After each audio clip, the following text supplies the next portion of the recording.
Next hour, casting the deciding vote to confirm Betsy DeVos as Education Secretary. It would be the first time in the nation's history that a vice president has had to break a 50-50 tie in the Senate to confirm a cabinet nominee. Now, that vote is set for noon Eastern time, and until then, Senate Democrats will continue this, a rare 24-hour talkathon against DeVos, which went all night long in an effort to persuade just one more Republican to join their side.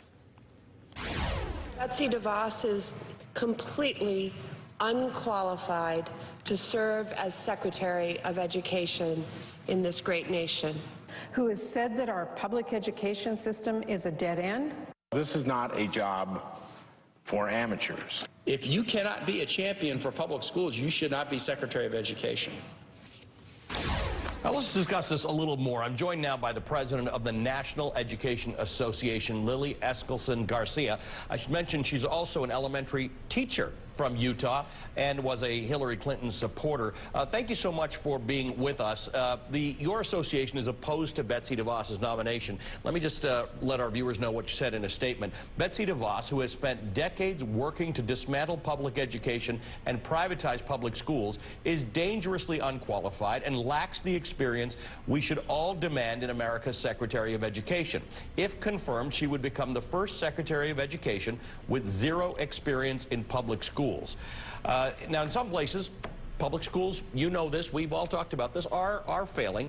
And you know that a lot of Republicans are interested in allowing charter schools and magnet schools and vouchers. They argue that it gives families more choice as to how to educate their kids. Why are you so surprised at this nomination? And what Betsy DeVos did in Michigan was to take those underfunded schools, public schools, instead of saying, how do we make it as great as our best public schools? She made it worse. She turned public school dollars over to for-profit businesses that make money off of school children.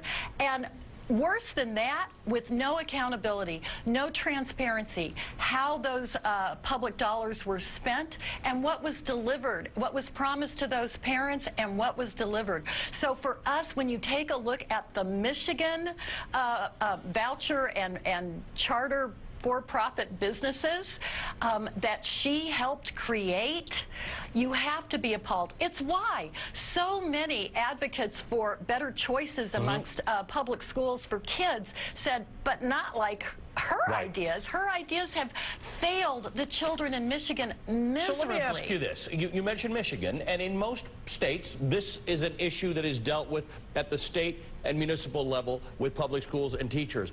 What difference does it make to your efforts who the Secretary of Education at a federal level is? I've taught wonderful suburban class kids in Utah. I've taught at homeless shelters.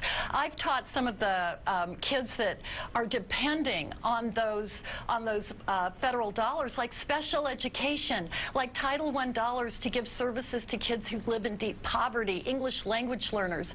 What we fear is that she will do to the United States exactly what she did in Michigan. It is why that we sent out an alert and an alarm, and wow, we got over 1 million people coming up to NEA.org and clicking on her picture and saying, I want to know more, I want to talk to my senator. You can still do that, by the way, because the end today, this vote today, is historic because of those millions of people, parents of children with disabilities, civil rights groups, educators, all of us who might have differing opinions on a lot of things, agree that she would be a disaster as our Secretary of Education.